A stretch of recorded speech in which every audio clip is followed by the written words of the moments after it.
Yo, what's good, everybody? It's your boy Othree. Welcome back to Platicas. This is Platica number 6. I'm right here with my boy Arturo, aka Articus. I'm gonna let him introduce himself. What's up, everybody?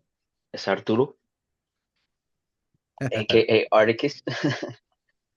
And I met my boy um uh, my previous job a couple years ago, right? Um, and Yeah, we got cool. We're chopping it up about. I think we connected over some reading shit, right? we Was it? connected over a couple things, bro. We talked about chess for a little bit. Oh yeah, yeah, Talked yeah, yeah. about talked about the kids. Talked about photography. Um, shit, I don't think we really talked about weed while we were at school, but we did mention it in our messages back and forth a little bit. Yeah, yeah, we chopped it up, as like as time went on, just to pass the time and just get cool, like being there, dog. Like sometimes, working with the youth, fool, like it's dope, but sometimes you also need that interaction with somebody closer to your age.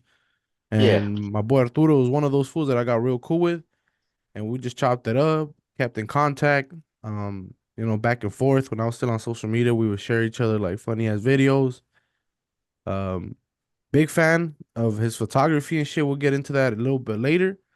But my first question to you, dog, is the one topic I always like to introduce at the beginning of every podcast, and it's about family, right? mhm. And I want to ask you, what is your definition of family?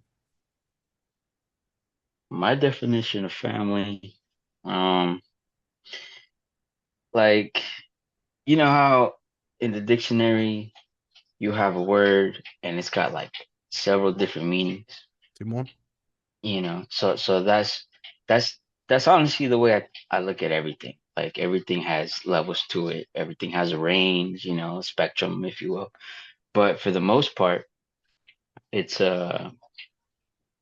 family is you have several different types. You got the blood, you got the community, which they may not be directly related to you, but they're in your surroundings. They're the people that you meet, and you connect with, you click with, and you feel close enough of a bond. A lot of times people only like make that friends, quote unquote, or acquaintances. Like, oh no, it's just my coworker. Like that's it's basically your group, the group that you identify with, the group that you're close with, the group that you empathize and sympathize with. Like when you're at work, you get close with people, and you begin to comadrear and fucking talk about like oh, how the kids, or like this and that. Like you have connections with the stories that you guys uh bond over. So with that in mind, family is the people that you bond with, the people you have different types of bonds with. Some of them, like, yeah, you have family, but you might not be close. Like you can call them family, but you're like, eh, it's really more of an acquaintance that is related to me. And like you have the power to choose who's in your family, who's not in your family. Like you could say, yeah, that's my friend, but that's also my bro. Like we take a lot of syntax for granted nowadays, where it's like, bro. Like people need to understand the reason we started saying bro is because these were people who were close to you, people who were like family close. Back in the days, like when families were big, you usually didn't really fuck around with people outside of your family. You had cousins, you had fucking your siblings, brothers and sisters, uh, and with the modernization of society after World War II, I think we just kind of we're in a position where we can extend different types of meanings to things that used to only have one or a certain perspective on it, So family is who you choose to be your family. And if you want to categorize them, like, yeah, I got family, that's blood related, but I also got family from like, work, different places where you work at. back then, a lot of these companies used to have these like team building exercises, and they had terms and phrases that they wanted to use to like get you guys to feel closer and connected. So they would say things like, "Here we're a family," shit like that. So like, yeah, you have your little work families, depending on how many jobs you've had and how cool you've gotten with people at your jobs. Shit, you might have like half a dozen families. So that's that's family, bro. Family is whatever you want to make it family. Based on your definition, right, dog? Um, how many families do you feel like you have or you're a part of? Oof. I'm probably a part of maybe half a dozen families for sure, and that's including uh, blood relatives and uh, you know, like different splinter groups of relatives, like your aunts and uncles. They have their own family, but to them, you're like a part of the old family.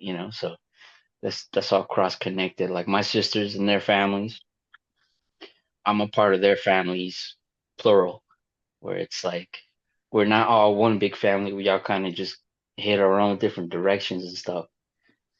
So with with the with the splinter groups that come across, it's like you're a part of them and they're a part of you, but it's not one and the same. So it's like you have the different families that came from the core family, the Hmm. little offsprings. So I would for sure say that there are probably six different groups of people, um, blood related, that feel that I'm like, you know, their family, the way that I feel, because there's some people who you're closer with, and there's some people that you're not. So if you're with people you're not really close with, you kind of feel alienated. So it doesn't really feel like the definition of family, what one has in their mind about it.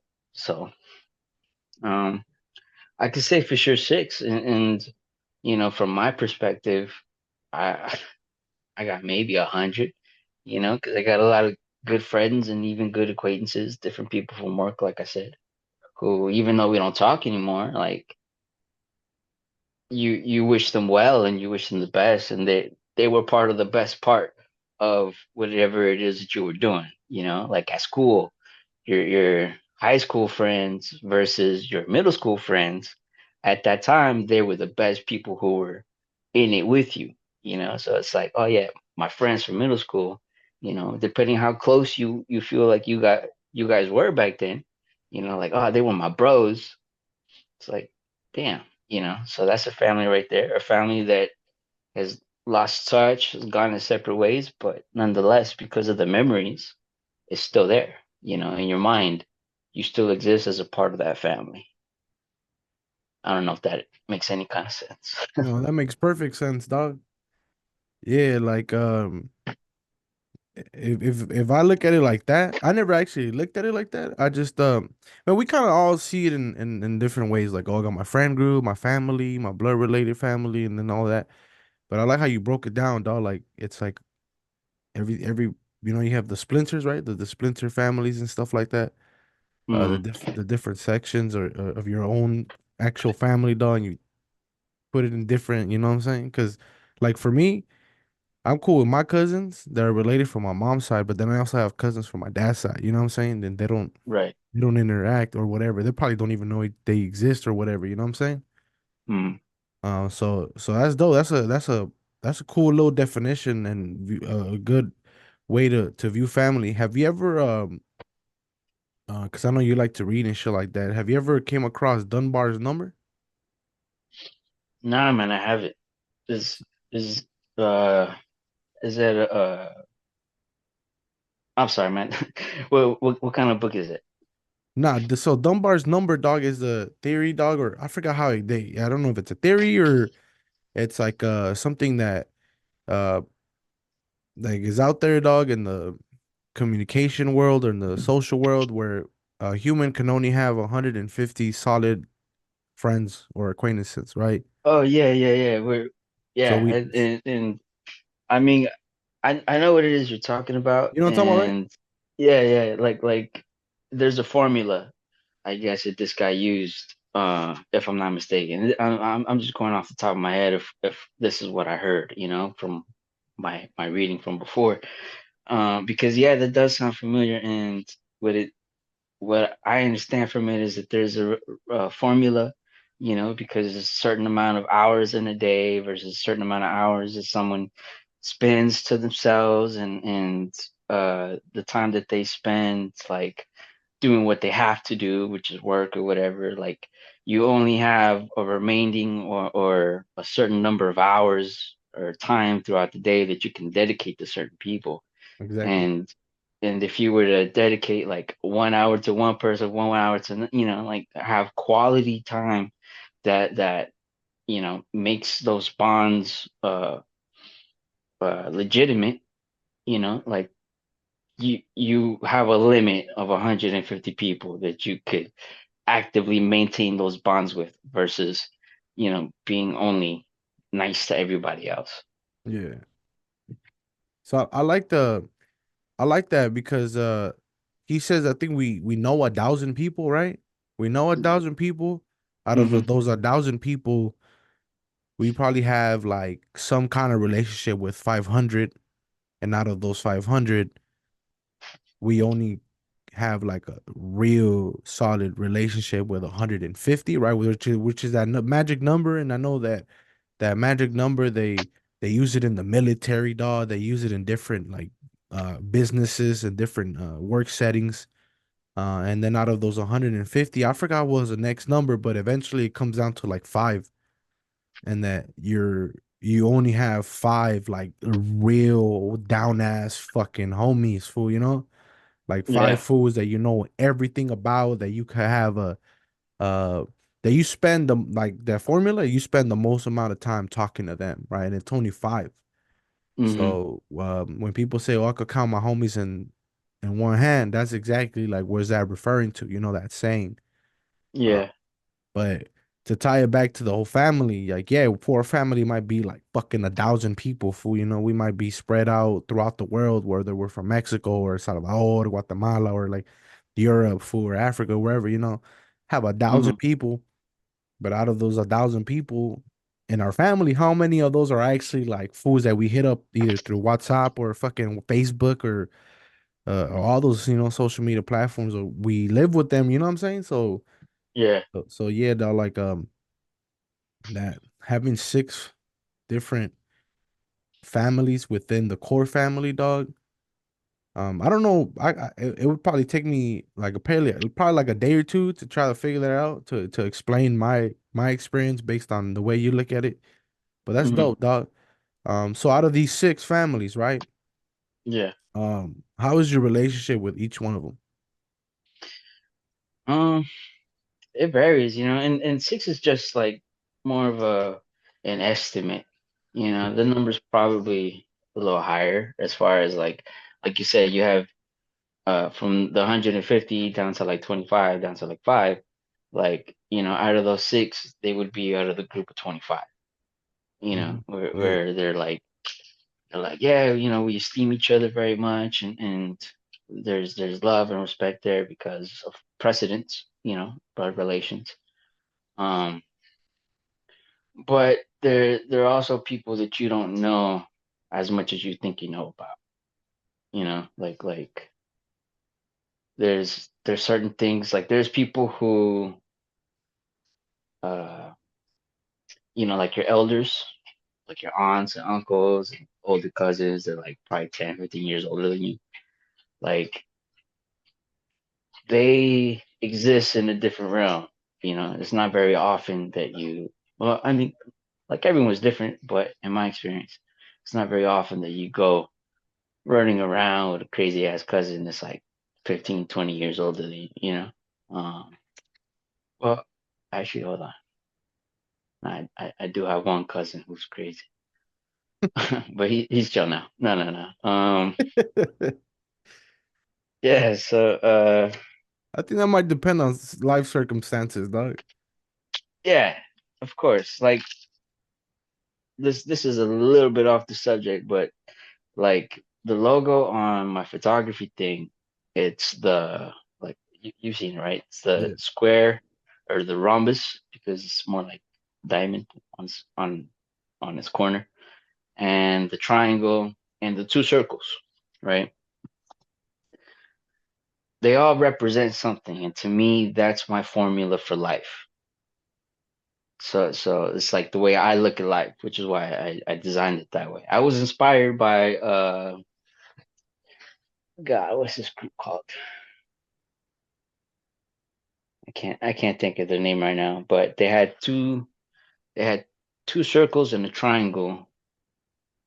And it looks very similar to what I chose, but like they inspire me, you know. But the logo basically it explains the equation for your existence, you know, how you are the way you are. And the simplest one, the square on this corner, it represents your area, you know, your location, your community, because it represents the um four polarities, you know, north, east, southwest, the four directions, I guess you can call it. And so depending on your location, you know, what surrounds you, your surroundings, your what's that word? Your habitat basically, you know.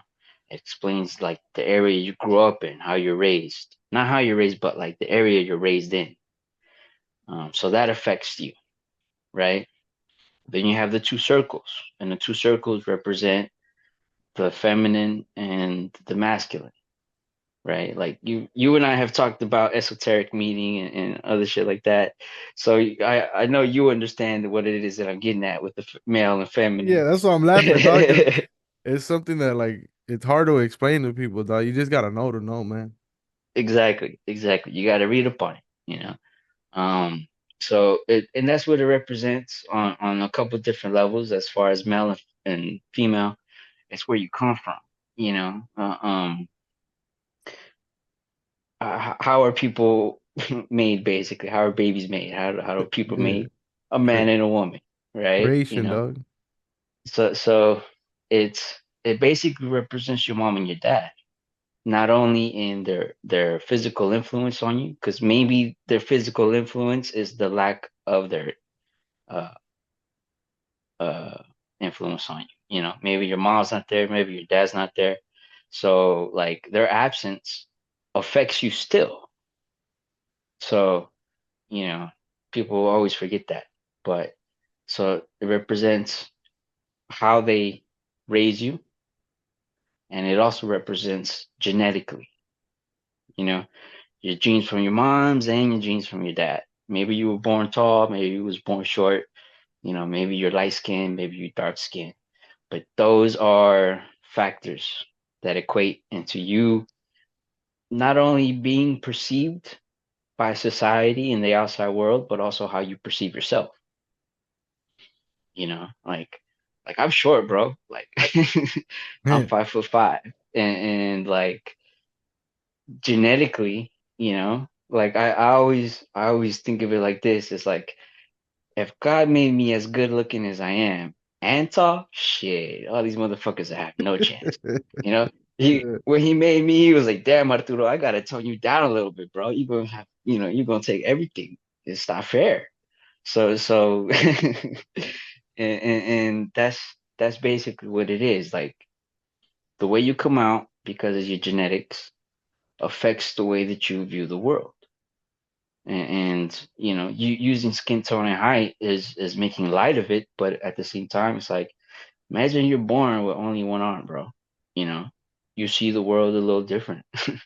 You know, and like people who were born fucking average height, fair skinned, you know, like a lot of these people take their existence for granted, And basically that's what those two circles are there for, to remind you of like maybe your life is tough, maybe your life is easy, whatever the situation it is that you're born into, whether it's in a nice neighborhood or a fucked up neighborhood, the square, or you got rich dad, poor mom, or no dad, no mom, whatever, you know, that's there.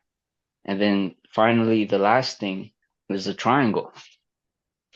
And the triangle basically represents your mental, physical, and emotional um, health. It's getting deep, dog. You're going, my so, boy. Let's get it. yeah. Well, I mean, I'm telling you, bro, I put a lot of thought into what it is that my photography means to me. My photography is not for other people. I'm not out there photographing to please others. It's me sharing my perspective of my existence. Mm-hmm. You know, it's like, oh, this looks dope. This is how I saw it. Bam. Art. It's not exactly. I mean, it's only a fraction in time. It existed.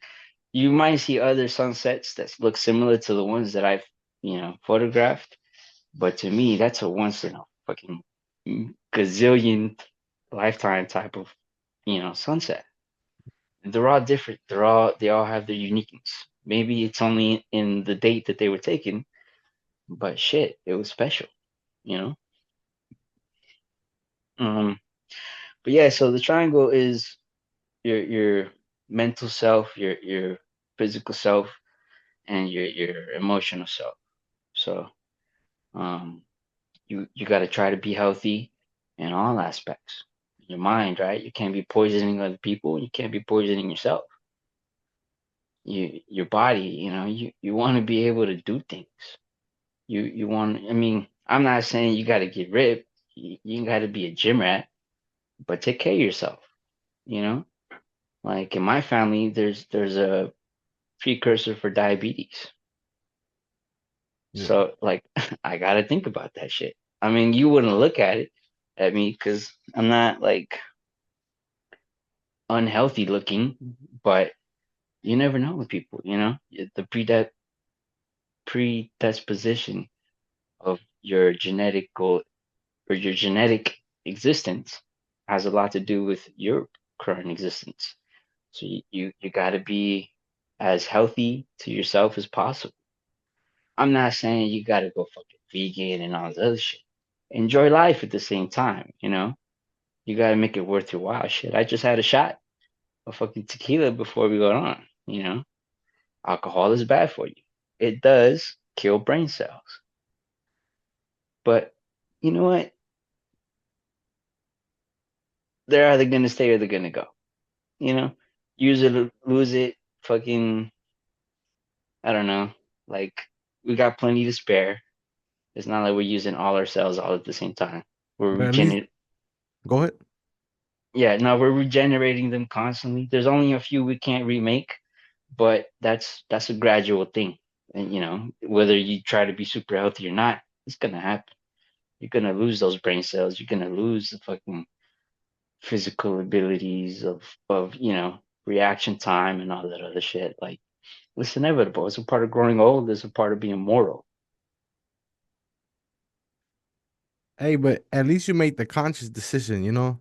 Like you Right. made that decision. I'm like, I'm gonna drink this, knowing full well the negative effects. And that's power, dog. Yeah. I mean, some people may say that it's giving power to your vices, but it's only a vice if it hinders you. You know, Exactly. Yeah. like bro, I've had one hell of a week at work. It was a good week, but at chingazos, fucking doing hard ass shit for the first time and all this other stuff.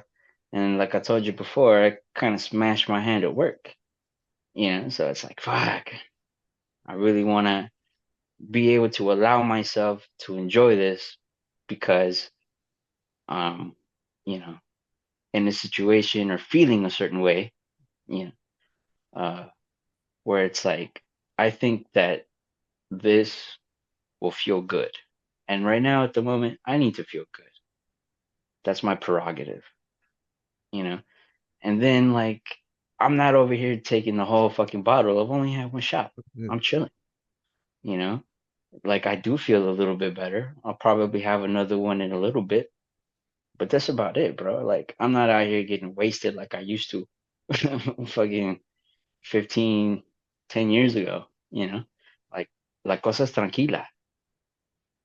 Like as I'm older now, I'm able to measure myself and be able to be like, all right, that would be too much. Or I'm already good. I'm at a level where I'm chilling, so I don't need to force it.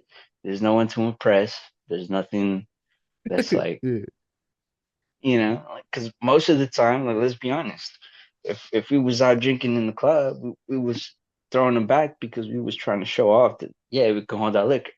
Yeah. Then Hey, what? fool. What? You're talking to somebody that was, Big Rowdy dog. That was my name, fool. You know what I'm saying? I get Yeah, it. man. So, um, things change. Your perspective changes. Your tolerances change as you get older. So it's your life is an ever changing river, and the people who are in those boats, those canoes, taking those class 4 rapids that are fucking crazy. Just fucking. I would drown in those motherfuckers, but they've already got the experience to manage it, and that's life, bro. We have the experience now to manage ourselves. Like I I stopped smoking so I can get a job up here, and now I feel like I'm managing it pretty well, and I have the experience to be like, all right, you know, there's a time and place, and I can or can't do it right now, and I'm chilling. Like I have the self control now that I've learned from being young and stupid to be able to say, nah, I don't want to do that, or I'm not going to do that, no matter how much I want to do it. Last time I had a drop of liquor was probably a week ago, and that was just one beer, one little old 12 ounce.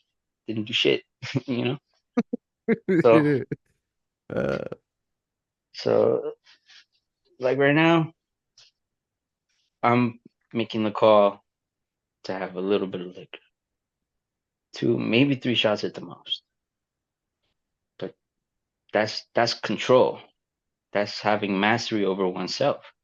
If I was in the mental state to tell myself I don't want no alcohol, no drugs, no nothing that's gonna influence or change my physical or mental state, because that's the definition of what a drug is. Caffeine is a drug, cigarettes are a drug. They all change the way you feel. So like if I was to say I'm not having no drugs, nothing is gonna change me other than myself naturally, then I could do that. I could be a monk and be like, nah, I'm not having shit. But at the same time, like I'm realistic. I'm not a 100% pure good fucking person. I made a lot of mistakes in my life. I know the kind of person I am. So it's like, yeah, I accept myself for who I am and what I've done and what I'm capable of.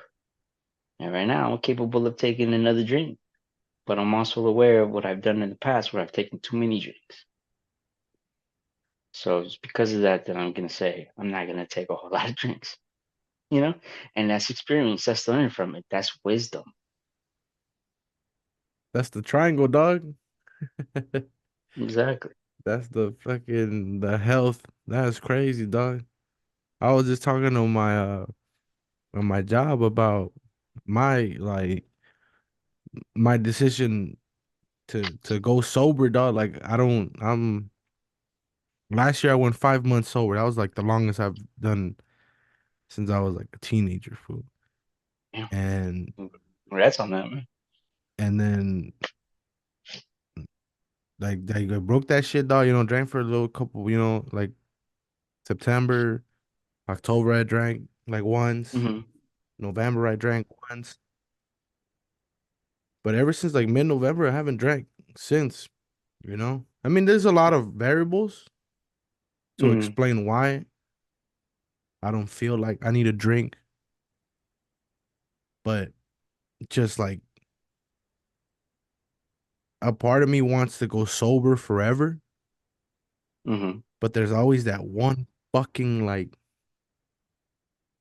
that little demon talking fool, you know? Yeah. Cause I'll be straight up. I don't have that self control for like I can't drink one fool and be like I'm good, you know. Mm-hmm. I'll drink two and I'll be like nah fool I need to go three. Yeah. Nah, I'm already. I once I hit like three, fool, I'm like nah I'm all in fool boom fool and I have to black out dog. And You, you I have no used to self-control over blacking out? yeah I don't feel like it was just one of those things where it was like I like I'm saying there's a bunch of other variables as to why Right, right. and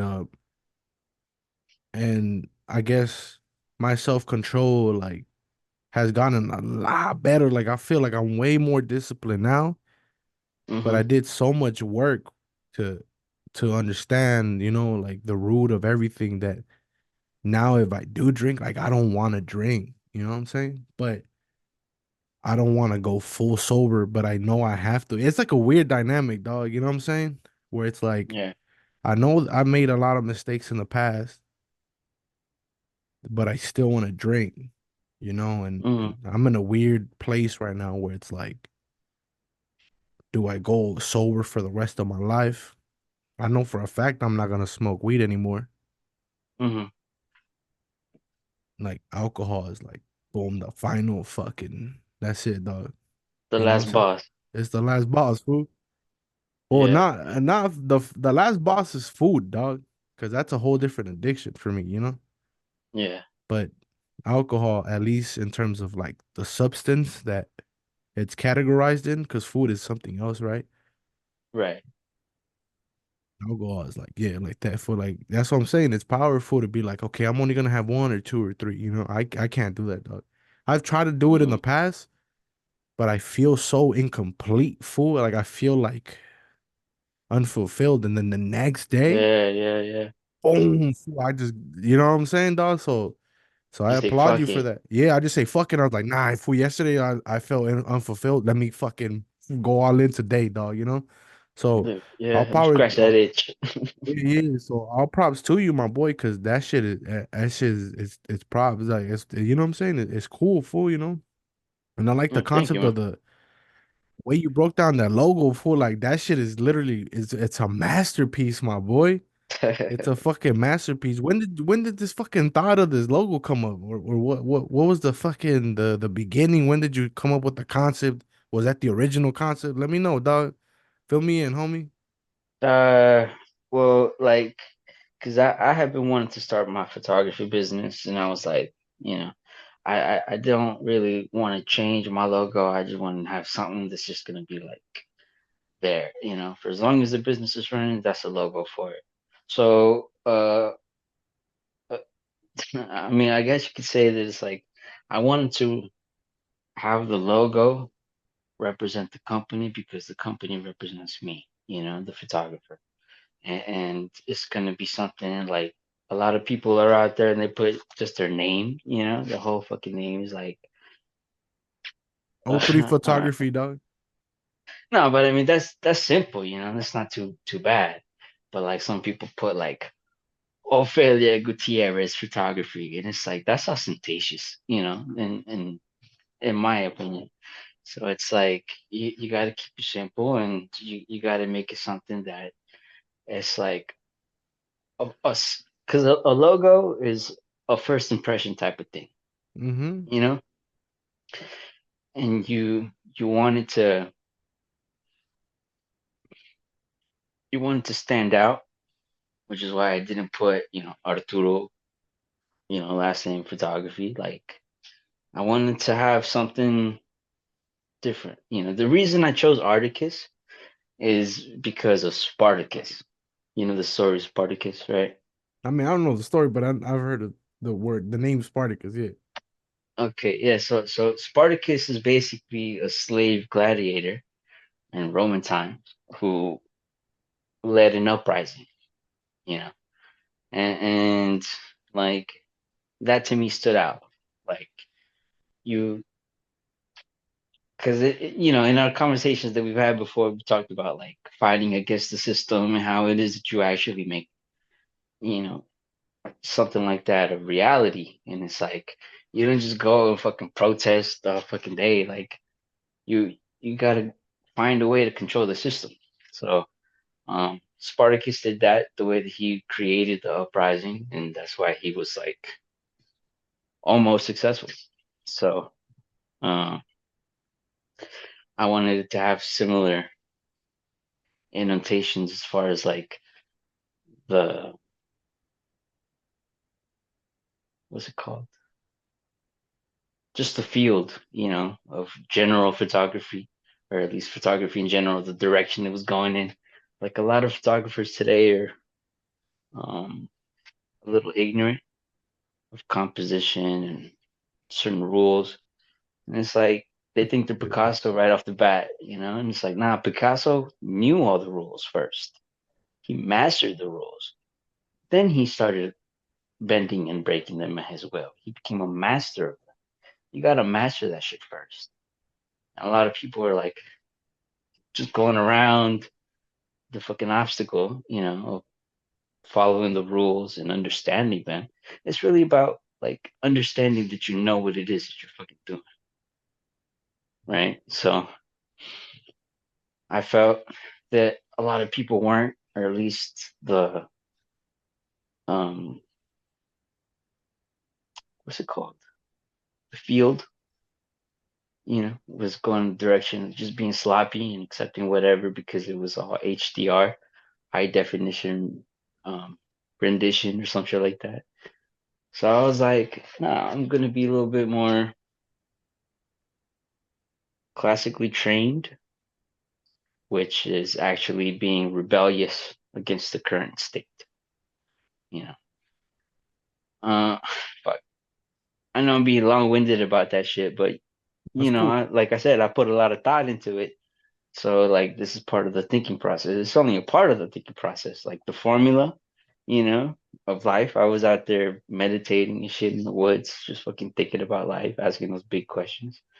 And that's the answer that I came up with, the definition, the formula of the logo. And then the name, I wanted it to represent something, but I didn't want it to be ostentatious. And then the uh the fact that it was a business, so I didn't want to make it personal. Even though like artistically speaking, I am the artist, so it's like I'm being very personal about sharing something intimate that I've created or captured. So, there's that je ne sais quoi bouginess aspect of the artist, like like fucking ego driven, but at the same time very emotionally raw and open and vulnerable. So uh, that that's something that I put out there. Like I wanted to be artistic. I didn't just want to be uh, all business. You know, I wanted it to have something of a mystique. I wanted it to represent something. I wanted people to ask me about it. If I'm telling the truth, it's like I want people to be like, "Huh, I like your logo. What does it represent?" And I then want people boom, to, boom. And then you hit you them know. with the fucking, hey, all the masculine, the feminine, and oh, you gonna leave people fucked up, dog. I want them to have an interesting interaction with me. I want them to share a part of what it is that my mind or thinking process, my existence, basically the part that you don't see. I wanted that to be able to come out, because I know that you're like me, where we spend all day just having a conversation with ourselves in our brain about everything that we encounter. I feel you know? exposed. I feel targeted, dog. Yeah, hell yeah, Yeah, you dog.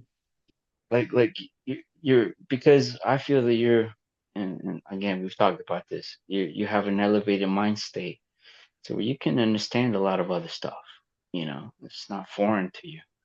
So like someone to be able to have the capacity to have a conversation with oneself while being both people at the same time, not at the same time, if that makes sense. Like you're Yeah. actively being the left and you're actively being the right Oh, bro, that at shit is at the same time simultaneously, but in and of itself apart. You know what I mean? that shit is that shit. Oh, dog, it's always so hard to put into words, but you just put it into words perfectly. Yeah, so I mean that's as best as I could do. And that's not even me processing it. That's the creator fucking telling me to tell y'all like this is how this shit works. You know, I'm just the like messenger, dog. That's all it is, dog. yeah, exactly. I'm just a conduit, word to Yasin Bey. So fucking yeah, like you have the capacity to be able to do that. So as you contemplate your daily existence, you are feeding the infinite consciousness with the conversation that you're having. It's like you're having this conversation. It doesn't mean shit to anybody that isn't aware of it. Nobody even knows about our internal monologues where we speak to ourselves and at ourselves, from different perspectives. Like this is something, these are like fucking entries in encyclopedias. You know what I mean? Like the book of existence is being written and we're like a little fucking speck, we're a sentence in there. Our words, our actions, our thoughts, all that shit. You heard of the Akashic records? Yeah, yeah, yeah. Yeah, you know. So like, Shit, we going there, dog. Let's woo. bro, I love going there. Yeah. Even if I have to drag the conversation down there, this is where my mind is at, So like these are things that I was thinking about when I created the company because this was already the lens that I was looking at life through. So like all these thoughts, shit, I've been having them for over 20 years, bro. You know, like I've existed in the tangible universe. I've, been here in person when we met. I was, I still am the consciousness walking around in a meat suit, but this consciousness is processing a whole bunch of other shit at the same time. Like when you and I met, I categorized you in a very special folder in my mental mind, like memory space. I was like, O3 is a person who gets life. O3 is a person who understands that we're here to learn about our existence.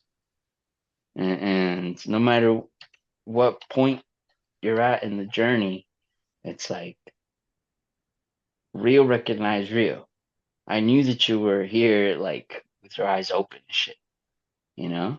So that's why I always love being able to talk to you because when we talked about this shit, you weren't like, huh? Like a What's lot of crazy? people, I was at yeah, the beginning full of my spiritual awakening for when you met me. I saw that. I saw that. I was very curious, And dog, but I was still drinking food, so it was still a lot of like blocked parts of like yeah, it was being just unable to, all that shit though. My conscience was still wasn't fully clear, but yeah. right. Um, You were still in that stage, like when you wake up in your real life, you're like you open your eyes, but you close them, but you open them again, like fuck, what, like you're barely coming away from your sleep, and that's why it's called being woke, bro. Like the real woke, not the just this, real woke, dog. Yeah. yeah, not this political bullshit that's being weaponized mentally, like all that psychology shit. Fuck that. You got to understand something's origin in order to understand not only what it means but how it's being used. So yeah, like you got to read history, bro. History is probably one of the most important subjects as far as predicting our future. But Mm-hmm. anyways, um the whole aspect of like, oh, fuck. Sorry, bro. I lost my train of thought getting, No, my bad, my dropping bad. that I message. just said this shit. uh, We're talking what about was the question? the we were talking about the fucking Your spiritual journey? Yeah, like when you first met me, they're like, oh yeah, you know what I'm saying? But do you talking about the conscious and the unconscious and that part of the journey and Oh shit? yeah, yeah, yeah. Cause like you were just starting off, you know, so Yeah. you were just starting to wake up. And thank you. So yeah, you're having this moment, you know, that haze in between waking and not waking. You know, you're still sleeping. So it's like, yeah, you you do tend to continue to invite in activities that are a part of being asleep. You know, like certain friend groups, certain activities, like drinking and fucking just bullshitting all night. Like, yeah, it's cool to bullshit every Yeah. once in a while, but Yeah. if you're doing it every night, Oh, like, what exactly is it a bullshit about? You know, like what we did yesterday, which is the same thing we're doing today. or, Like eh, if you find yourself in those cycles, you were barely getting yourself out of those cycles. You know, you were starting to be like, what am I doing here, night in, night out? the You mindless know, scrolling and shit. yeah, the mindless scrolling. That's the modern fucking take on it, but it's basically just running rings around the rosy, bro. It's just doing the same thing over and over again. It's the cycles of captivity. We're in the hamster wheel, you know? And you were barely starting to like slow up on your running. You were like, hold on a second. You're like, I don't gotta run over there. Why am I running over here? So you was like, let me stop doing what I'm doing so that I can get a different perspective because I'm tired, you know? And like in my opinion, you're an old soul because old souls are able to see that shit at an early age. And so, like, I feel that we've already had a couple lives already under our belts to be able to be like, hold on, something don't smell right, you Exactly, know? dog. Yeah. So, it, and we don't know what it is because of the rules of existence. We can't be physically born and have a memory of the ethereal reality, you know? So it's like, part of the rules of being reincarnated is you gotta have your memory wiped. You know, like C3PO. Not everybody can be R2D2. So like we come out here and we gotta relearn all the lessons that we have previously learned, and then use that to our advantage in order to learn the new lessons. Like that. Oh So my it, God, this is turn that shit the fuck up. That's dope, dog. Yeah, no, yeah, yeah. I get that, dog. The having to relearn and learn the new. It's just a fucking the story, dog. That shit is beautiful. yeah, and the reason I say that is because like the more you do something, the more you're already experienced in it, which means that you can do it a lot easier.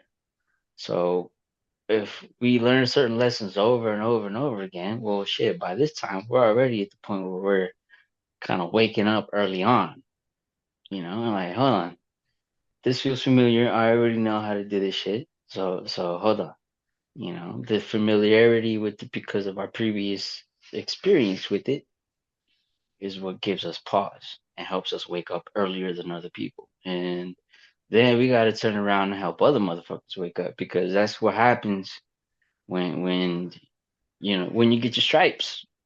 Basically, what happens? You become a teacher. You got Mm-hmm. to teach the people coming up behind you. Become a guide. Hmm. Yeah. So now you're guiding other people to the point where you're at, so that way you can have some backup. And that's the way I saw it, bro. When I saw you, I was like, this is someone who's worth having. This is someone who's worth helping on their journey, so that way, like when they get to where I'm at, they'll understand. They have their eyes open, and then guess what? Because of their existence, their circumstance, their environment, the location that they're in, hashtag formula, like that puts you in a position to be able to spread that onto other people, you know. And that's how we make good people. We make impressions and we teach lessons. Feel free to use that in the verse. All right, so we met, what was it, 2019, right? Right before the pandemic hit. Yes, sir. Um, when did you start your spiritual journey, dog? When did your awakening happen? Because you said you've been doing for 20 years, right? When did you feel like A because little it's under 20 years. I mean, it's kind of hard to there's tell, different. explain to people. It's not like just like a fucking magical moment. It just kind of like Yeah, it's yeah, like a it's not. it's like a it's kind of weird to explain. You just know when you know it, and you don't realize it until you're deep into the journey, right? Yeah. But what like looking at it from years of actually being on your journey, dog, when did you feel like was the beginning? Um. Well, that's not an easy answer either, bro. Like, I'm gonna just put it like this. Like, it's like what are those things called? Those fuck, fucking white people in their stupid games. Um, those things, not an Easter egg hunt, but like, Scavenger hunt? yeah, thank you. That shit, fucking, uh bro. I'm sorry. I don't know anybody, no Mexicans, and nothing that has those scavenger hunts, bro. Like, we're direct and to the point. You don't uh, fuck around with all this extra shit. But anyways, I mean, no offense. I know that could be taken negatively, but like, a joke, I'm it's a sorry. joke. That's It's a joke, yeah. right? It's a joke. It's yeah. It's a joke, man. It's a perspective that is ridiculous. So yeah, it's a joke. But yeah, Um. go keep going, dog. So, anyways, a scavenger hunt. Um. Like, that's how the journey is. It's a scavenger hunt. You get a piece here, you get a piece there. And I don't know about other people, but as far as me, like, I, I mark the start officially, you know, to not get into too many details. As this time I read this book called The Laughing Jesus. Mm, Um, because I was going through some shit like in high school, like the end of high school last year, or right after high school, I should say. And like the way my mind was getting fucked up because of what was happening to me, a lot of it was like religion based. Uh, this book somehow fell on my lap. I can't even recall who recommended it or how it is that I picked it up. it just I think it happened, was at dog. a yeah. I think honestly, I think it was at a bookstore because I don't recall anyone recommending a book to me called it. But I think it was at a bookstore, if I'm not mistaken. Like, because it's one of my things I like to do. I like to go into bookstores. Barnes and Noble was a thing back then, so like I would walk in and just different topics. I would just roam up and down and be like, "Oh shit, this is a nice book. Let me buy it." Or at the library, ever since I was little, it's one of my favorite places to be. But anyways, I was just moseying around in a bookstore, and the book wound up in my hands. So um, I think I just read a couple pages and was like, yeah, I'm interested. Went and bought it. This is right after high school. I read it on an airplane ride up to Oregon, and ever since then, like, cause 4 hours, nothing to do. Bet your ass I was reading that book. Yeah. So the fact that I was able to read it, a good portion of it on the entire ride, like I was glued to it. I don't remember what was like the majority of the shit. I just remember the basic idea of it now. It's been so long, but that was a moment that got me started. Had me questioning, it had me thinking different. It had me kind of like getting into a rebellious stage where it's like, and I think that's the most important ingredient. It's like having to rebel against the status quo. So I think that would be the initiation of it, where it's like, hold on, pump the brakes and said, something smells fishy. Let's investigate. And that investigation just, sent me deeper and deeper. Other books, other fucking theories, other trains of thoughts, fucking connections. that were being made between things that previously weren't thought to have some sort of relationship at all, you know? And I think another part of it has to be with the fact that I've always been curious about everything in a lot of different ways. So it's like I read a book on um, Carl Jung and fucking psychology, and then I read a book on um, The red string book or what? theory. Nah, there's a couple of different books.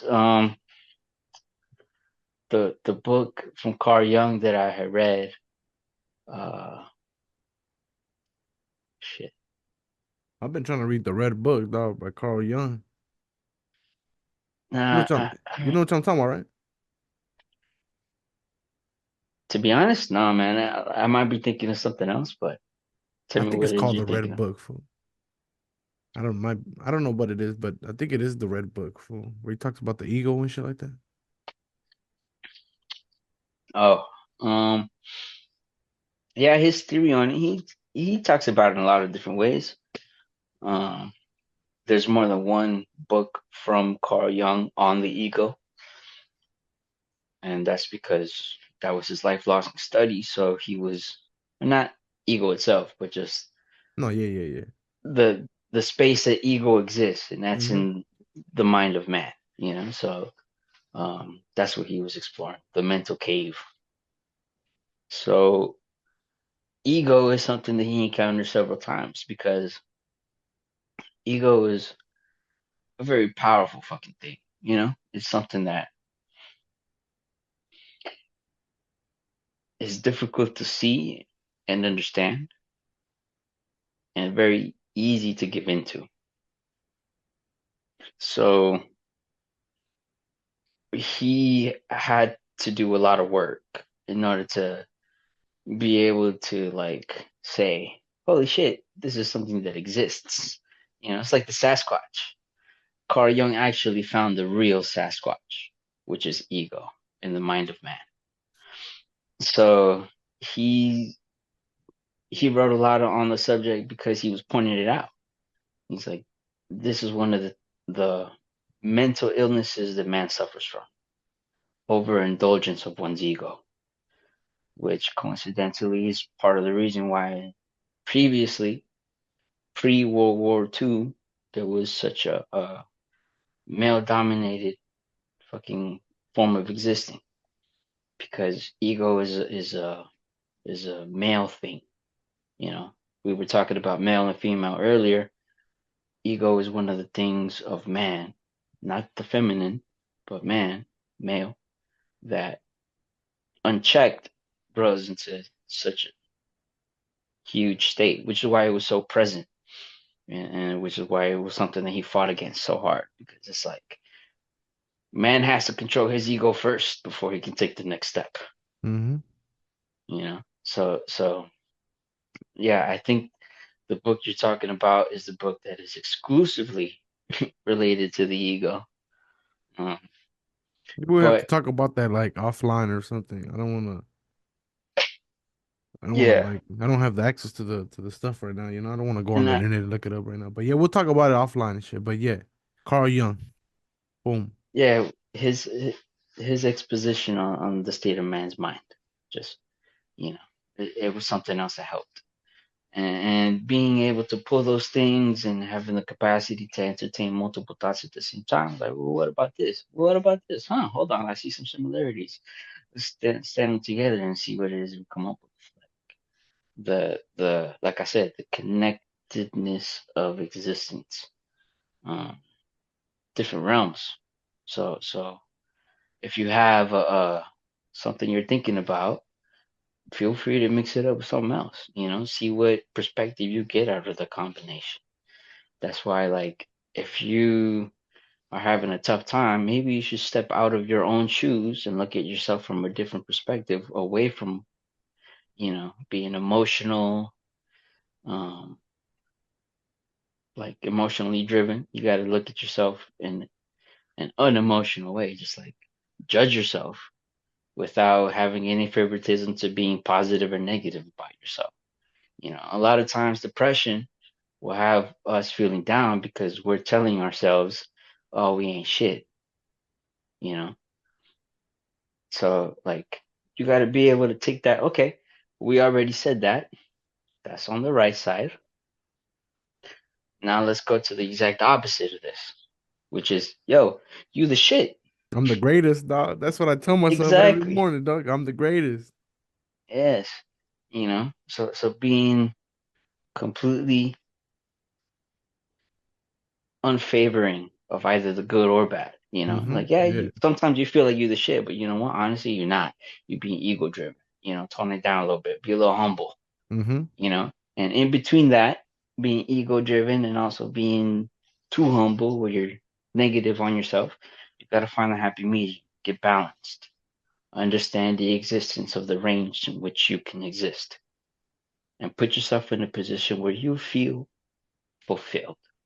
It might be a little bit more ego driven, but because you're aware of it, you're more in control. Exactly. You know, Boom. Right there, dog. That right there. That's the fuck. That's the key right there, dog.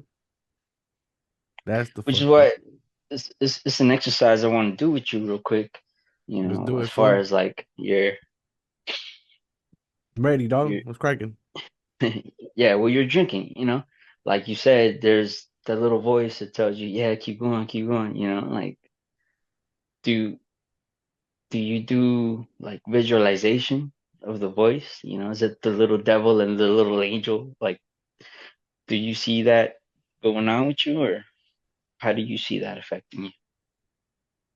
I just think it's more of like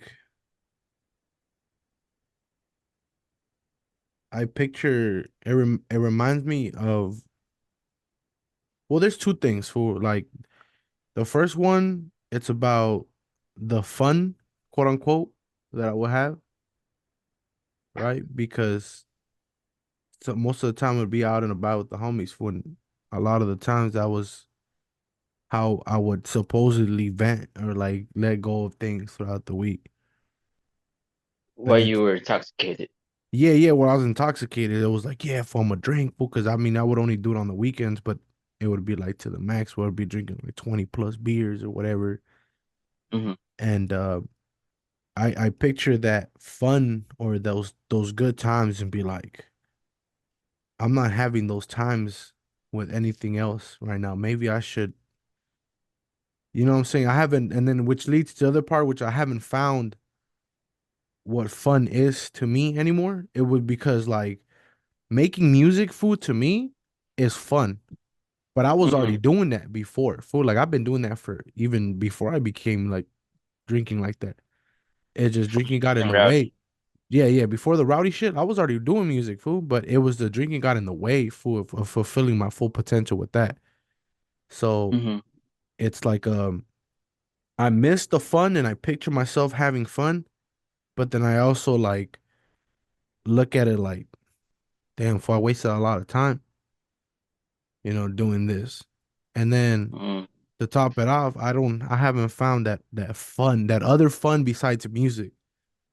Yeah, which is what I'm struggling with, where it's like, um, I don't know what that is for what that looks like because my whole identity was fucking drinking. Like I'm big rowdy dog. That's my identity. And Yeah. so that voice hits in. It was like, fool, like you're not doing shit. Go have fun, go drink. Right. You know. So like, is drinking something that like has been fun for you since you were like younger, or like when did you start drinking? Um.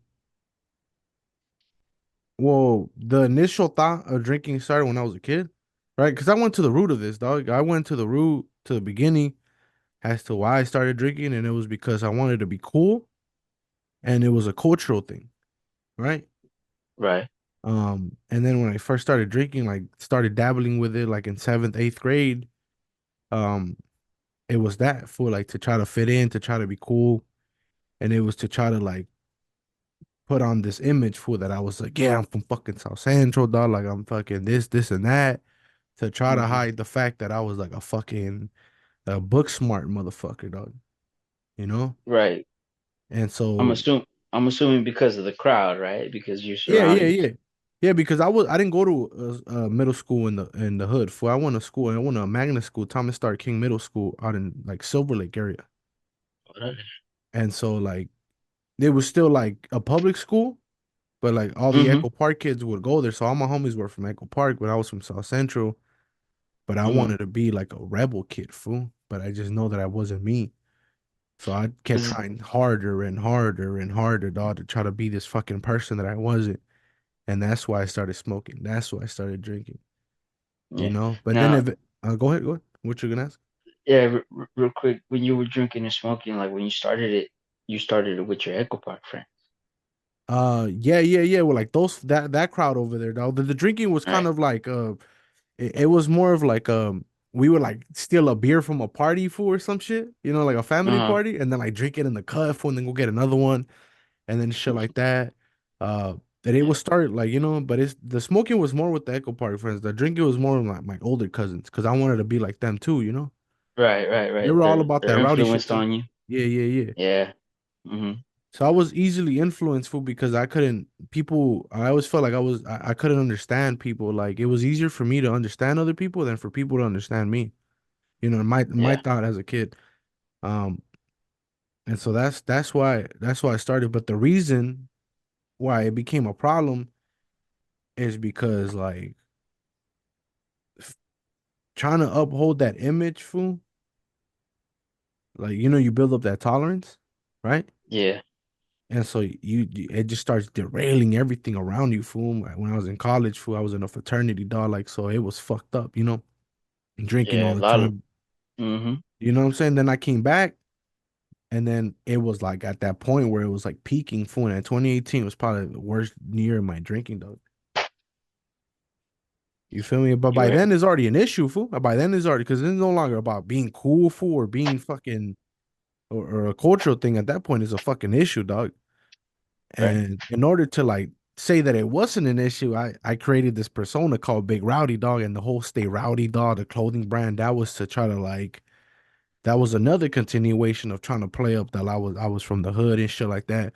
Doesn't take Mm-hmm. away all the experiences that all the shit that I went through, but I Mm-hmm. always knew deep inside, dog, that wasn't me, fool. But in my fucking my Your hard mask. headedness, yeah, like the mask fool and all that shit. I was like, nah, fool, I am hood, dog. I am from South Central, dog. That's Yeah. what caused all that bullshit. And so when I realized that shit, I was like, fool, I don't fucking need alcohol, fool. Like I'm good like this. I'm good Yeah. like this. I don't give a fuck about being cool, dog, anymore. Like the cultural shit, you fuck all that shit too, dog. That's a fucking poison. That's poison, fool. Yeah.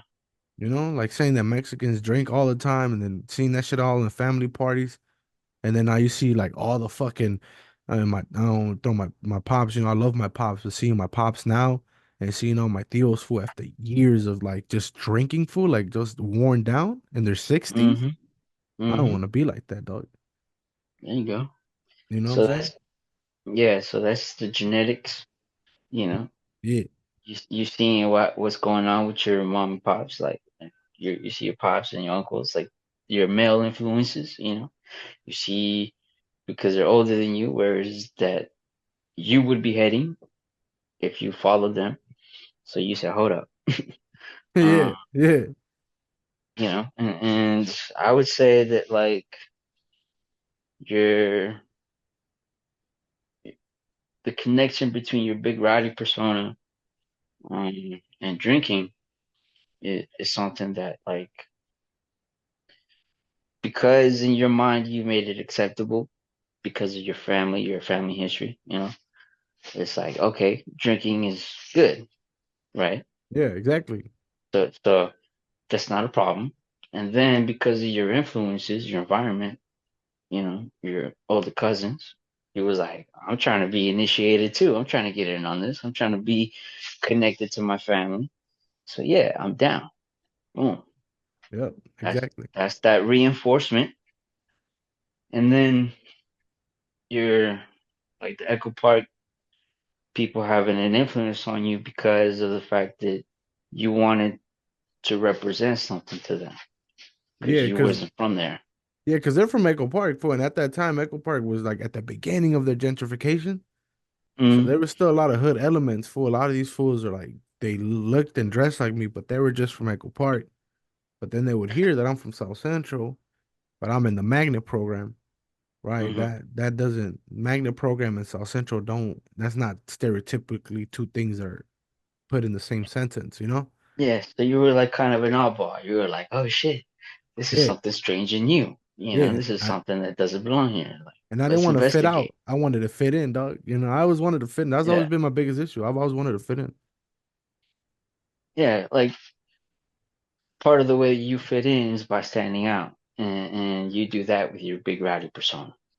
You know, like, That was to the max. Yeah, that was to the max. Though Big Rowdy was like the end, the final product of whatever started in eighth and third grade up until hmm 2021, 2022. That was like the yeah, final product. Big Rowdy was like added everything added up into one.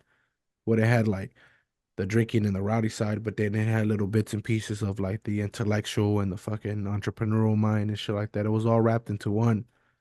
But the reason why I didn't, like first of all, I always knew that it was fun. It was, I was bullshitting half the time. And second, dog, like the hmm fucking hangovers would last like 2, 3 days, dog. yeah, And they would just fucking ruin my week.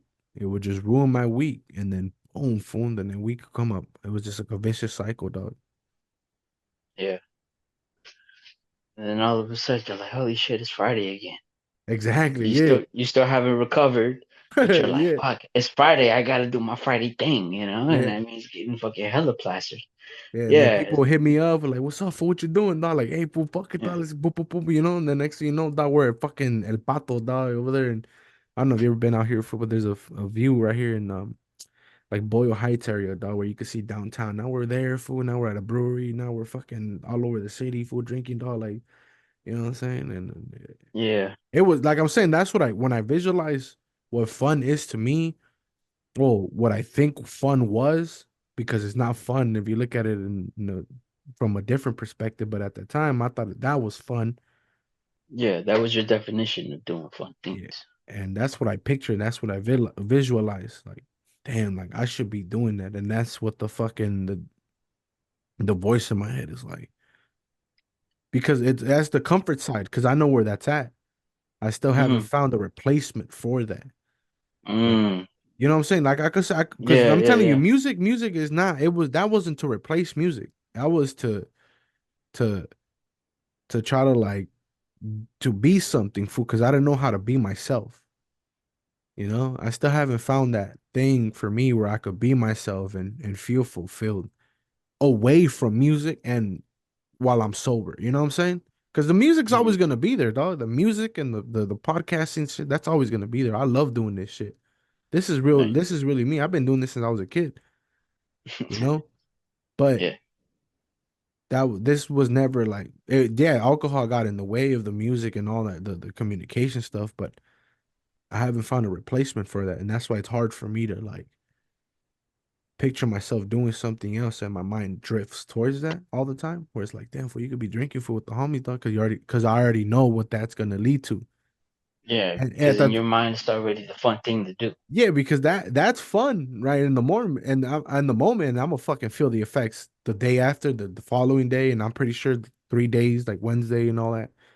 Yeah, But I'm conscious enough now and self aware now that like that's not healthy, right? There's 140 something calories. I think it's like 146 calories in one Modelo. hmm I'm drinking like 20 Modelos. Well, that's a whole fucking day's worth of meals, dog, in one fucking night. calories. Yeah, No wonder I got this big fool.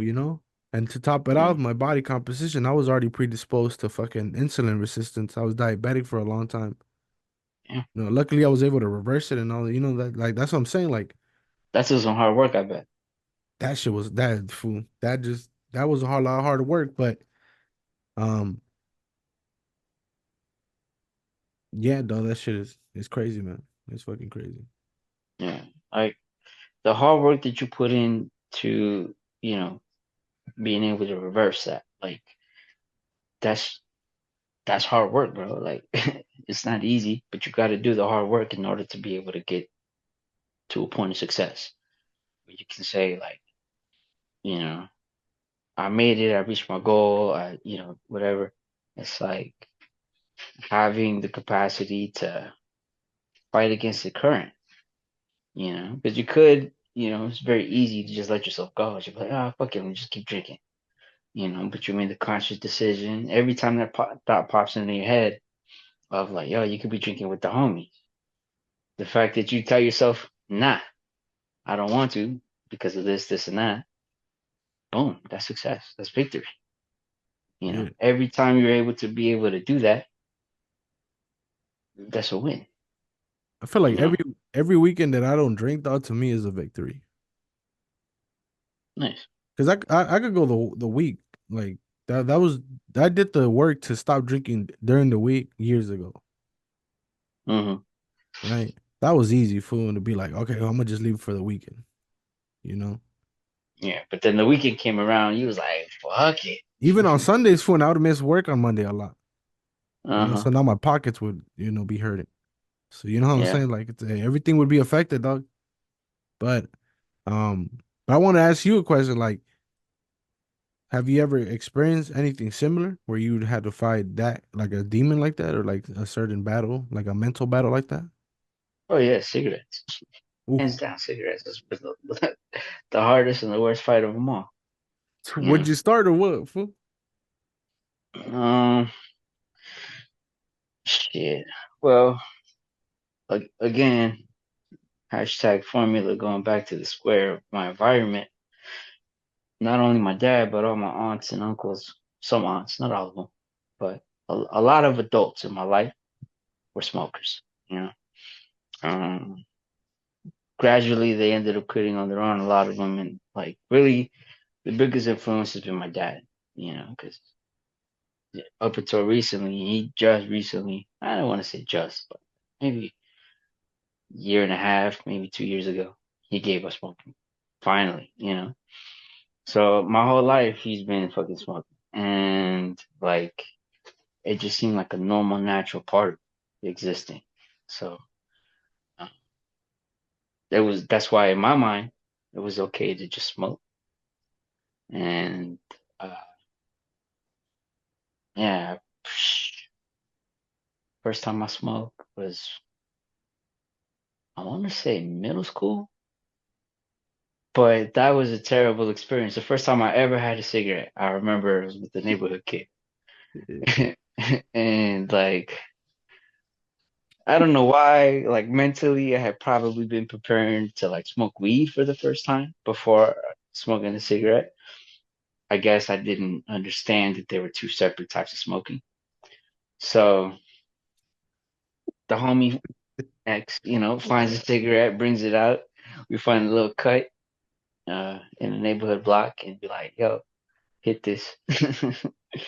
And so here I go taking a long ass fucking drag Oof. Oof. of this cigarette. And the homie was like, yo, it's not a joint. You're not supposed to smoke it like that. But he said that when my lungs were full, so I was like, huh? And then fucking let it out. That fucked me up so bad, bro. I was sick for like 3 days. My That shit my hurts, body fool. hurt. Yeah, dude, That shit like my hurts, body dog. hurt, my lungs, my heart. I was like, I'm gonna die. I swear to God, I'm gonna fucking die. Holy shit. And I mean, you gotta get up, you gotta go to school. But I was like, that was the worst thing I ever did in my entire life.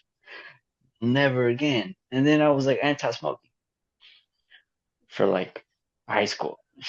And then again, family influences and surrounding influences. A lot of other adults that weren't related to me were also like smoking.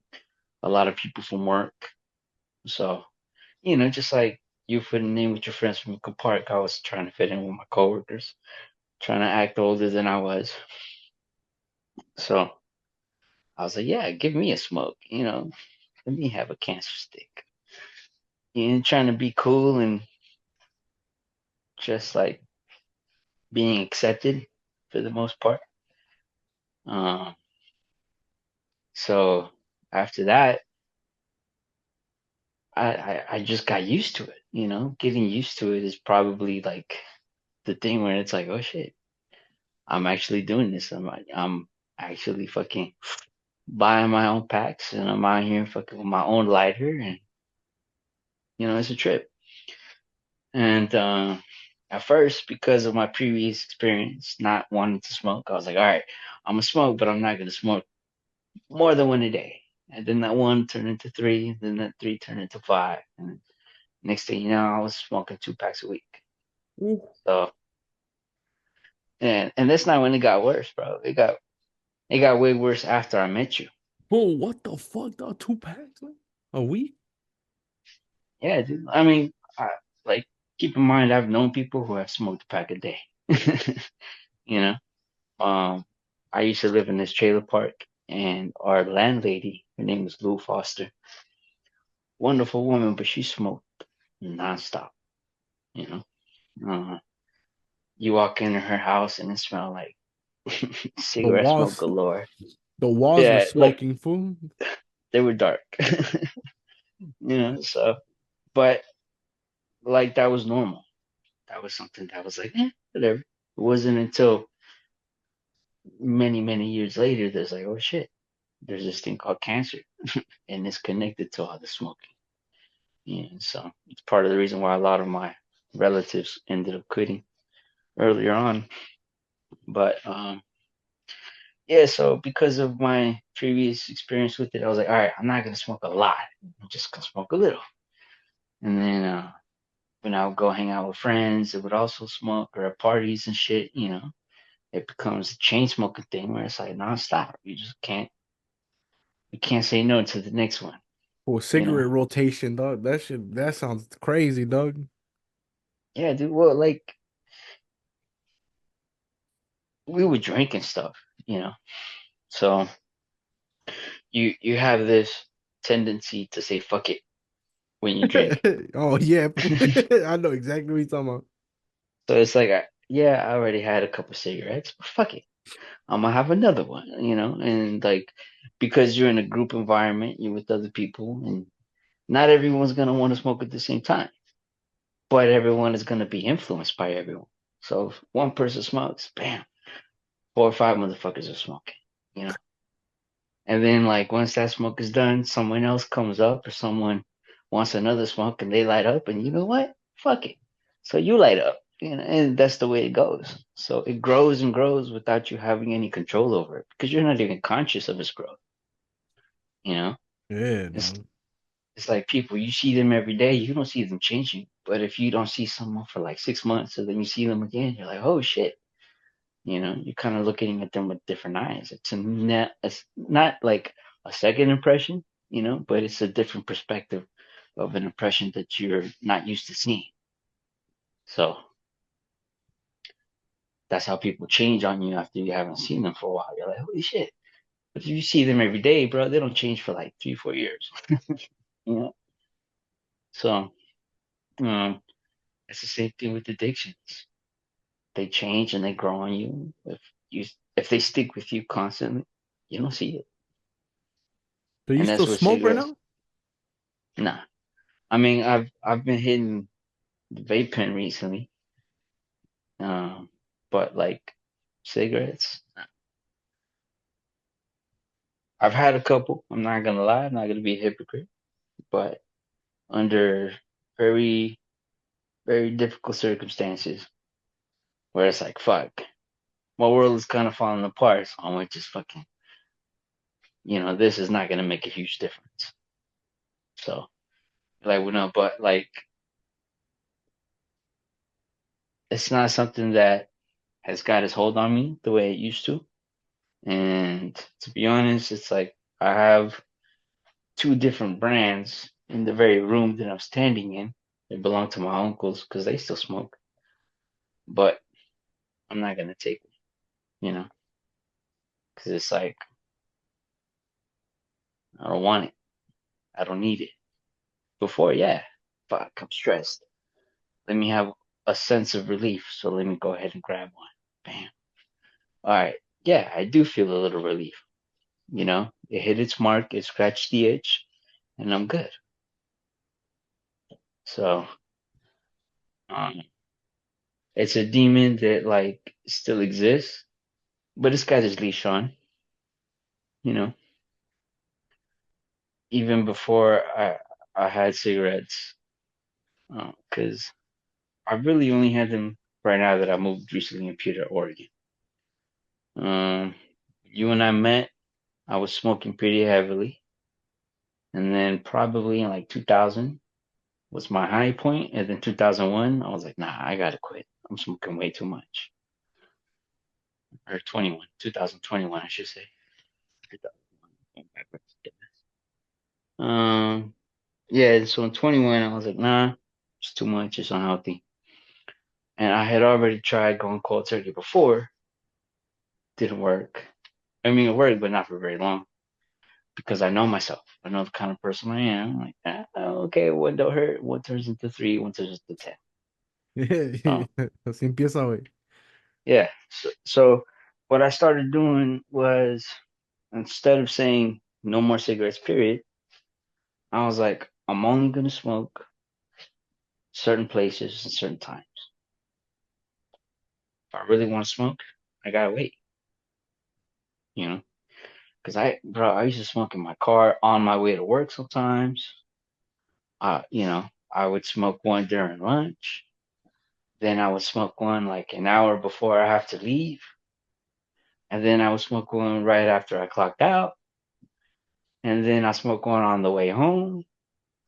And then before I got home, I would pull over at a parking lot to just kind of chill, scroll on my phone, and have another one. Sometimes that one turned into two, you know. And then I would go home, shower, whatever, eat, go to sleep. But before I go to sleep, guess what? I'm having another one, you know. So like that was it, and it wasn't even like because I look forward to it. It was more like it was routine. So I fell into this routine of having them at those specific times. Um, so with that, I said, okay, I'm going to reduce the ones that I have. I'm not going to smoke in my car anymore. If I really want to smoke one, I'm going to like pull over and stand outside if I really want to smoke that bad. And my necessity to get to certain places was more important than having a cigarette. So that helped, you know, it gave me leverage. So I took that away. And then I was like, no, I'm not going to smoke while I'm at work. Neither the lunch one nor the one that I normally have an hour before I got to click out, like my last smoke break of the day at work. So I disciplined myself into not having those either, you know? So next thing you know, it was only the ones that was after work. And even then, sometimes I would be getting home from work and I would have the one or two before I got home. And I was like, you know what? I kind of want to be home, somewhere warm and fucking uh where there's food, where I can shower. Like, there's no point in me standing out here fucking all dirty and exhausted having a cigarette. I'm gonna have one later. Hmm. So so it's like no se me iban a acabar. It's not like they were gonna expire. So Yeah. like again, my necessity became greater than my desire. So I I needed to get home to shower, change, and fucking eat and hang out with my people. Because that's another thing that I realized. It was like these 10, 15 minutes that it takes me to smoke this one or two cigarettes are 10, 15 minutes I could be spending with my, you know, family. Yep. At home or, fuck it. Even like taking a shower, an extra 10 minutes in the shower after an exhausting fucking day. Fuck yeah. As you get older, you start to like change your perspective on things that you would rather have, you know? So you're like right now, as you age, you're like, I don't want to feel those fucking hangovers anymore. Oh, bro, So they're you pro fucking horrible, dog. This make me cry, dog. This shit's painful, dog. Yeah, I know, bro. I know. So you prioritize feeling better by not Yeah, drinking. yeah, yeah. and that's your growth, that's your maturity. Um, how old are you now? 29. 29? Mm-hmm. Okay, yeah. Like there's a couple different stages of maturity, you know. You think you hit the first one at like 18, but nah, you probably hit your first one at like 20, 21, you know? And then from there, like let's not even call it 21. Let's say 20. And then the next one comes at 25. And it's only because you've been doing what you've been doing since you were 20 for like 3, 4 years now. You know what I mean? So like you kind of start noticing the cycle. Like, huh? Hold on. And then between 25 and 30, you start figuring out new cycles. You start trying different things, experimenting. So now that you're 29, you're 30, you've already tried a couple different things out, and you've already had experience with how the results usually go. So now you're gonna take what you learned and you're gonna mix it up a bit. And you're gonna say, all right, well, this is what happens when I do this or when I'm with this people. This is what happens when I drink. This is what happens when I don't drink. Yeah, I'm puking. So yeah. So now comes the hard part where it's like you gotta try to like separate all the intricate reasons why certain things happen. It's a combination of all things. So now you kind of got to go under the microscope, to figure it out. And it's like you already came up to your conclusion where like no drinking is the solution, Mm-hmm. right? Because you already understand what drinking does to you, and you already understand that you're the kind of person that can't say no to drinking after you've already started drinking. Yep. So that's boom, you're right where you need to be. After 25, your next milestone is 30. After 30, the next one is 35. Don't ask me about the next one because I'm recently turned 36. I'm like, hold on a second, you know? Hey, slow down, homie. Slow down, homie. That shit is crazy, dog. Honestly, I'm gonna be real with you though. Like working with youth fool right out of college.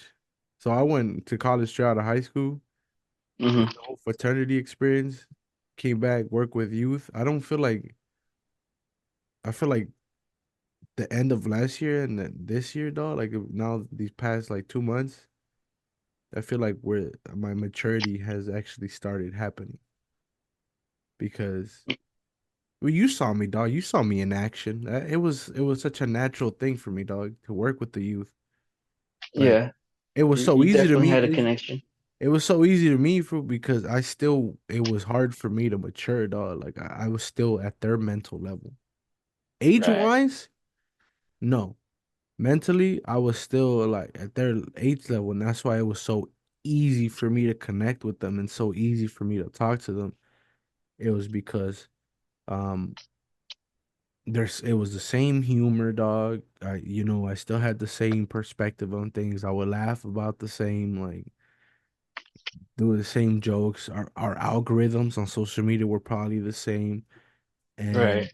my homies, the same thing, dog. It was the same, like, you know what I'm saying? So like um I still work with youthful, but I did a whole ass fucking like almost like a self therapy slash real therapy at the end of last year. So I just feel like my maturity is just beginning, but I understand what you're talking about because everybody talks about 25, Hmm. right? I think for me, my first step of maturity was 27. I almost feel Hmm. like 2 years behind, you know, and so. Right. Well, I would think that it's more like in But those I two get what you're saying. years, Yeah, you were catching up. I wouldn't say that. Yeah, you were behind, but you like reached, a stage. Like if you don't reach the next stage by the time the next stage is usually supposed to start, you're in trouble. So I think that you were just catching up. You were like, hold on a second. And then boom, boom, boom, you fucking put your turbos on and fucking sprinted hell yeah, yeah. to That catch shit, up. So that shit was intense, dog. Like yeah, it was intense, bro. Like no, I remember seeing you going through some shit on social media, I think I'm gone, and fool, because I just don't give a fuck no more, fool. Like yeah, that shit to me is all fucking, it's all bullshit to me, dog. But yeah, dog, yeah, like that shit is. Maturity, dog. Well, Like it's such it's a cool thing to talk about. It does not. We don't yeah, talk about it a lot. A lot of people grow up, fool. They get 40-year-olds, fool. They're not mature, dog. And it sucks to say because sometimes there are people we know, you know. yeah. Sometimes they're like really cool peeps, but it's like I just wish you would wake up in order for you to be like a more level-headed person and just like a little bit more And educated and and fully can make present. better decisions. Yeah, because like when you're fully present, you're aware. And when you're aware, you make better decisions, not just for yourself, but for everyone else. Like like there's levels to it. And like to me, I feel that you kind of have this black and white thing going on where it's like when you're working with the youth right now, from how you see yourself back then, you were like, damn, I was just like that. You know, I was a novato, novice. But I think you should probably, I just want to applaud you on this. You probably didn't even know it, but like you were giving them guidance. Like, yeah, you were still thinking on their level, but at the same time, you were giving them positive influence, you know? Like I saw you working with the kids, and I saw that like I mean, you're probably gonna have to bleep this out, but I remember there's one kid, Angel. I don't know if you remember his ass, a little Hey, crazy ass motherfucker. But like your interactions with him and like the other kids that were like kind of on his level, like they were they were positive influences. You know, you like you steered them kind of in the right way, but like, yo, bro, don't get in trouble. Fucking, even though you were thinking like them, you were thinking like them on the positive side of it. Like, yeah, hey, because I bro, would laugh at the shit that they would do, but I always, to me, dog, like I always knew that like you don't want them to end up I didn't want them to end up the same way I ended up at. Because there was a level of self-awareness, but there was also a level of denial, right? And I think that's right. where the maturity was that Hmm. denial. Once I got rid of that denial, dog, and I was just like, okay, now I could give advice for and be fully present and really like mean it. I feel like that's Right. where I'm at now. That's where I'm at now, dog. Now I really Yeah. mean like don't fuck up. Like I really mean it now, dog, because now I'm changing my life and the advice is the same, but it comes from an even more positive fucking More uh experienced version of you. exactly, dog. Exactly. Yeah. Yep. But Yep. um we're gonna wrap up this plática, my boy. It's plática number one with you. Uh What? I want you to keep coming back, dog. Cause I like, we could go down so many fucking avenues, dog. Like, I always like to set up the first plática off as one more like an introduction to who you really are and where your mind is at. We didn't really talk about All over the photography. place. We didn't really talk about photography and shit like that. So for when we catch up on the next plática, fool, it could be the next one. It could be 10 from now. It could be 100 from now. We'll just keep in Yeah. touch and shit. But I always at the introduction platicas, though, I always like to ask my guests one final question, and this is it. If you were But to talk, if you were to talk to the older Arturo or the older Articus, what would you ask him? I don't know. Like, is this a only one question type of thing I'm allowed to ask, or am I gonna have a conversation with him? Because if I was to have a conversation, there would be a certain number of things that I would ask in order to get the bigger picture of my future. But if this is like It's just one you have one, question. One yeah. question. If it's a one question thing, then it would just be, are you happy? You know. So he's like, yeah, I am. All right, cool. I feel I'm on the right path. But if he's like, nah, bro, like if he's tore up and miserable, if Boy, you're he's gonna like, be nope, boy, you're gonna be then it's like, panics, dog, because you're gonna know what the fuck, dog. You'll be like, what the fuck am I doing wrong? yeah, bro. Because if I was to see my future self, and he would be like, I'm not happy, then I would definitely be, reevaluating a lot of my long term ideals.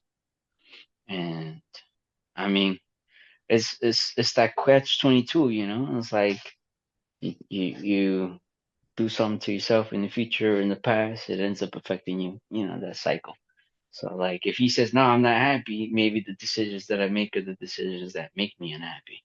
Whereas if I would have made the natural decisions, having not conversed with him in the first place, I would end up happy. So maybe my interaction with him is what makes me unhappy or the cause of my unhappiness. Yeah. So That's the it's beauty of life. You just never know, dog. yeah.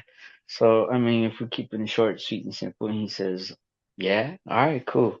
Like I guess if I was to ask myself something, really more than whatever I would ask him, I would be more intent on what I'm receiving from him. And if he says yes, he's happy, then I will have no worries in life. But if he says anything other than what I want to hear, then that's gonna cause chaos, you know? Yeah. So if he's like, yeah, you know, like he doesn't say yeah, he doesn't say no, yeah, he just kind of shrugs it off like, yeah, it's whatever, you know?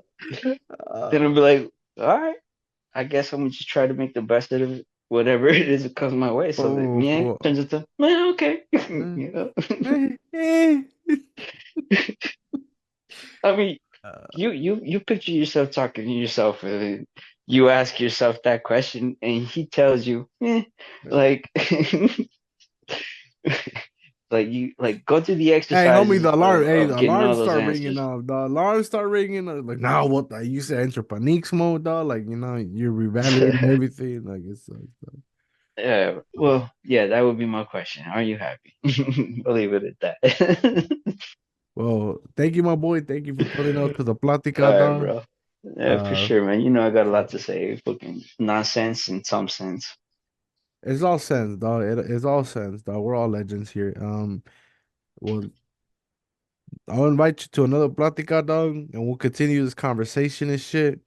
Um, we got our contact information. And yeah, dog, anything else you want to say before we end it? Nah, man, it's just fun conversing with you. You know, this is has been a wonderful experience. So my existence at the moment has been very positive. So thank you for contributing to that, bro. And you know, stay the bright and shiny person that you are. You may not think you are, but you're a shining light in this world, bro. So I applaud you for Hey, thank you, dog, for being that like a guide for during the beginning of the spiritual journey. For like it wasn't like I don't want it was like right at the beginning where it was all starting and shit. And I was just starting off at the Hale fool, and it was like it was easy for me to work with the youth. It was my community, dog. But it was hard for me to relate to the other adults because of that immaturity, right? that. So to to find somebody like for us to connect on the chess, right? To connect on the fucking the reading, connect on the intellectual level.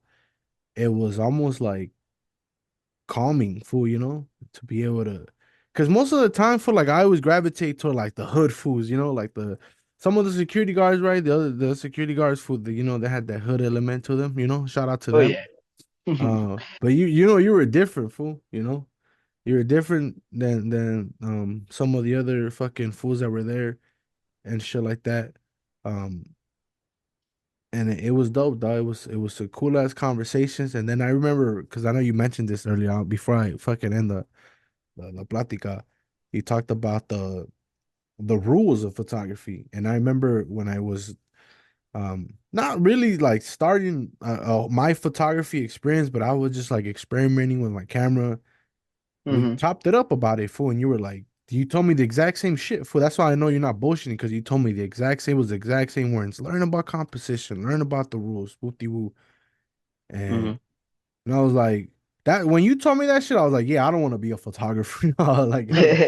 That's when I knew I was like, nah, I don't want to be a photographer, and I'm not gonna fake it, dog. Am I gonna take some pictures, fool, and be like, yo, I took these, yeah, fool, but I'm not gonna be and be like, yeah, I'm a fucking photographer, dog.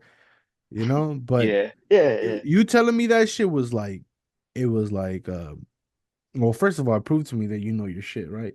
Second of all, Thank you, man. it reassured my decision because I was already in the I didn't want to be a photographer. I don't really like calling myself, you know what I'm saying? Yeah. But it was at that time where I was still trying to figure that thing out for like, oh, what is next? You know, what's next with me and dog? And I was like, is photography next? And what do you? But when you told me that shit, I was like, nah, I don't give a fuck about any of this shit, dog. Like, who gives a fuck? Fool. But shout out to all the photographers, you know. But when you sent me that message, like, it was dope, dog, because we chopped it up about that shit, and we chopped it up about books, and once you know offline, we'll share more fucking information about the books that we mentioned in here. Yeah. Well, the next time we'll come with the correct. And hey, the intent is good. This is what matters, right? The intention is pure, dog. It was not like we're out here just bullshitting, dog. Like, you know what I'm saying? Making up Yeah. books and whatever. But I wanted to thank you for that time when we were coworkers and for those fucking that speech you gave me about photography, dog. But with that being said, if you're listening on YouTube, don't forget to like, subscribe, comment, hit the notification bell so you know when I drop another video when I go live. I Yeah. see ya when I see ya. Don't forget to love yourself today, all right? Adios. Stepping out the door with some fresh 90s, the old whites, the drips nice. Yeah, I'm icy, but I don't wear eyes. Still a fool that looks fly. Got my button down on.